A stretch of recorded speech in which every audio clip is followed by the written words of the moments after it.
Alrighty, so once we've mastered the art of being able to hold our body weight through our arms with the nose to wall, the next progression is being able to kick up to the handstand. So actually starting to kick from the floor and hold a straight line with the weight going through your arms. So the best way to start this is, like always, hands under our shoulders, and then we're going to walk our feet in as high as we can. We want to give ourselves as much advantage as we can. So we lift our hips up as high as we can, and then we're just going to kick one leg super aggressively until we hit the wall.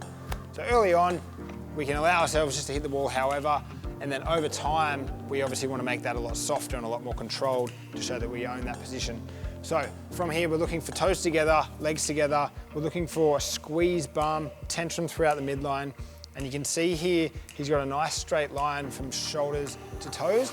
And what we don't want to see is any arch back. So we'll go into a big arch back position like that.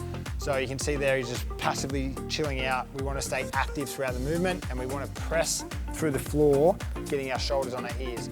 So once you feel confident with this movement and you know you've got a straight line, we can then play around with some shrugs, so we can just relax into the position and then press out. And that's just going to reinforce our ability to find that locked out position when we start to try and balance.